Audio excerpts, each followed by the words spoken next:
had 7 defensive linemen who were over the age of 30 at the end of last season. So your defensive line is old at this point, and then it's really been Terry McLaurin or bust on offense. And then after that, you have like Luke McCaffrey, which okay, I guess.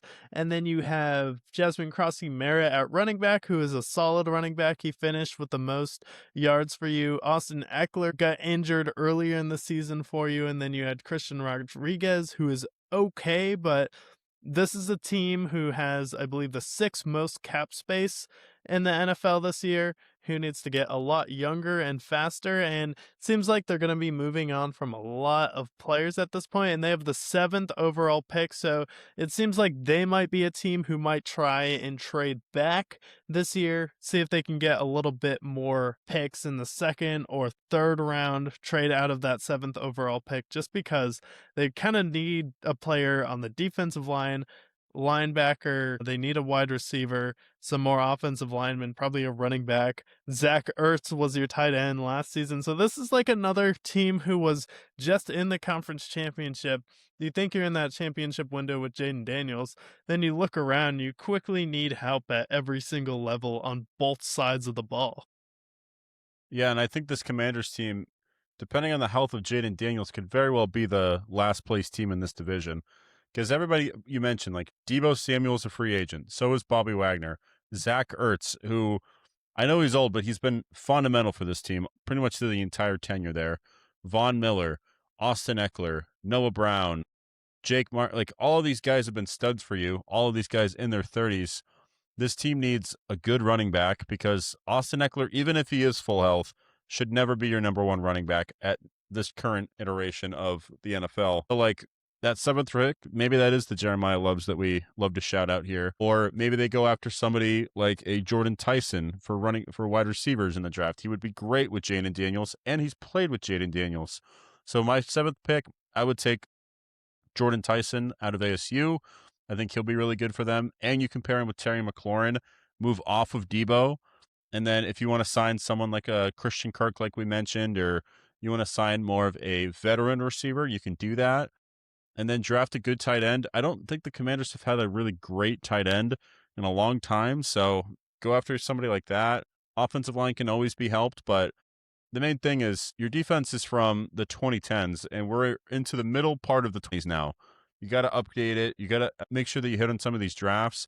Frankie Louvu has been great for you. Daron Payne has been good for you, but let's get people who are in their 20s and at the peak of their powers. Yeah, and that's really what it is for the Commanders. It's getting younger, and then I honestly think with that 1st round pick at 7, you probably trade it and see if you can turn it into a few more picks where you move back in the 1st round and get a team's 2nd round pick as well, where you can get a couple more players for you, because you really do need someone at every level for this team. But it'll also be a test where how much of an impact will losing Cliff Kingsbury be? And this is a team that was just in the conference championship, and now they've fallen so far. So if you're bad again this season, are we looking at firing Dan Quinn?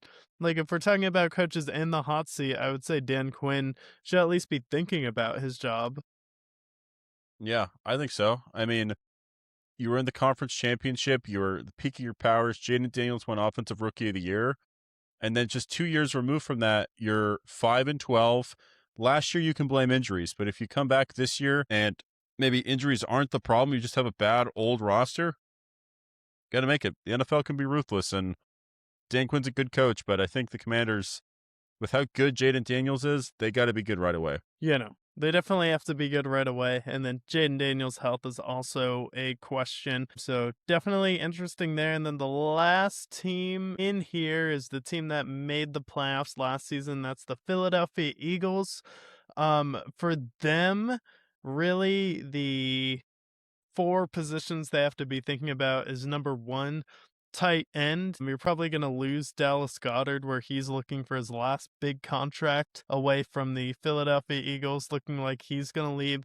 AJ Brown is under contract until 2029, so figuring out if you're going to trade him, but you probably have to look at drafting a wide receiver, and then also potentially going after another safety and edge rusher for this team on defense. But overall, do you think tight end should be their number one priority in the draft? No, because I think like I'm looking at their tight end position. Like they have Grant Katera, he's been fine for them.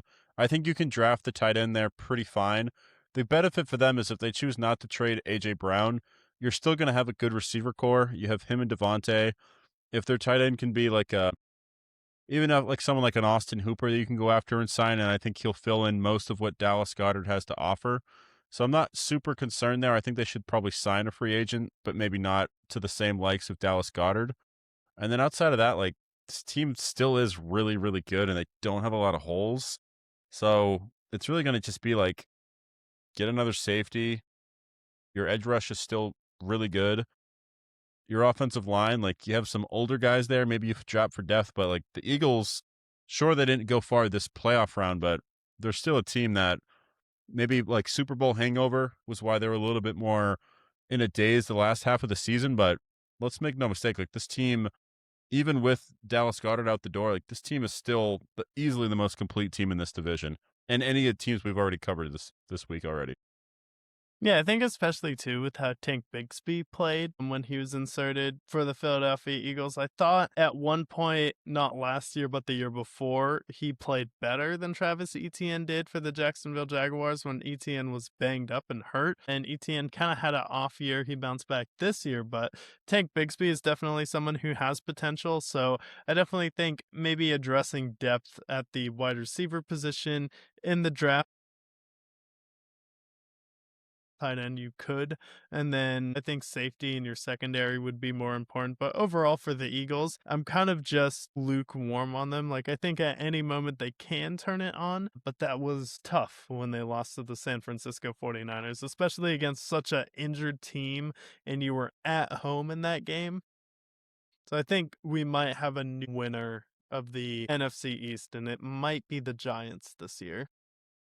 Yeah, I agree. I mean, we saw it the last 4 years of the Eagles have played out as they make the Super Bowl. The next year, they're kind of lackadaisical. They fall off a cliff. They win the Super Bowl. They fall off a cliff. They're lackadaisical. So this year, like, if we look at the last 4 years, then they should be right back in it. Their team's really good. The real thing is for me is like, are there actually chemistry issues or is it the media drumming up controversy? I don't think that AJ Brown's comments are nothing. I do think that there's some friction there. Him don't seem to get along. There's something there with Nick Sirianni. I don't know whether or not they choose to just like play it out or if there's a trade, but can't deny that there's some sort of chemistry issues in the locker room. As far as like tight end, what I would actually love to see, and I don't know if it happens or not, Dallas Goedert's going to want like 6 to 10 million. Maybe you do bring back Zach Ertz. If you want to just get a cheap tight end that can fill in for him, Zach Ertz has played there. He played there for a decade. It's probably his last stop. I see Zach Ertz making a reunion in Philly.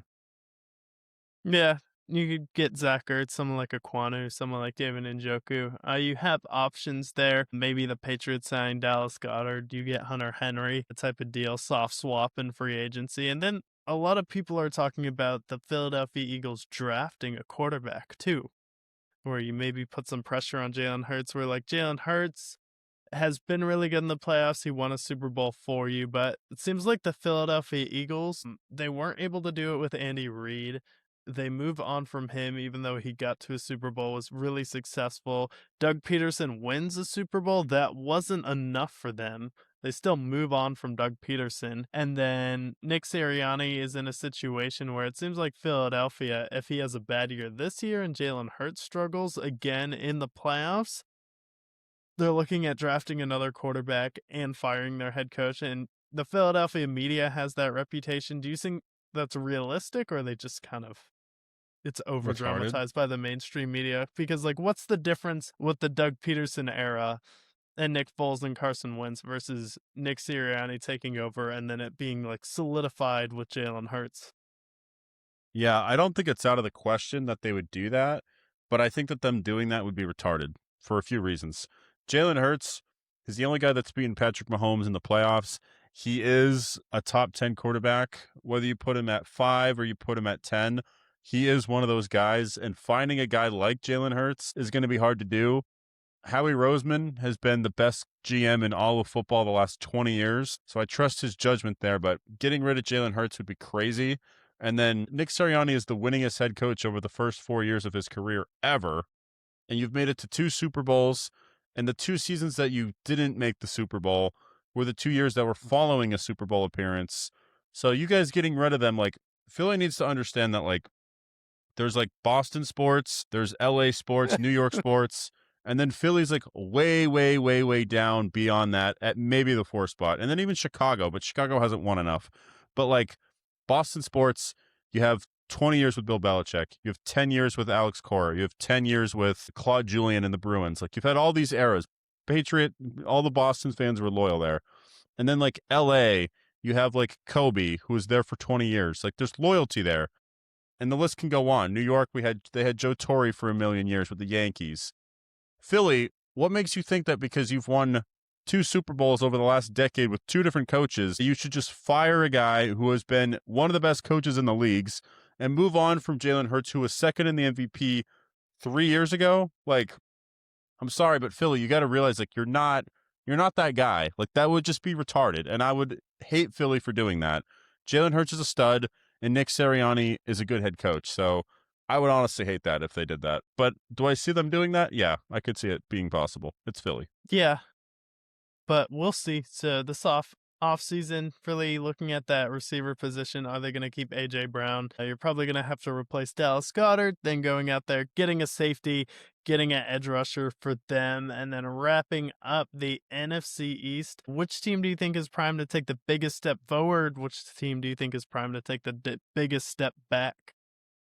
Easiest one to step forward is the Giants. I mean, last year you lost so many games by 1 score, and you're going to have one of the easiest schedules because of how bad you were last year.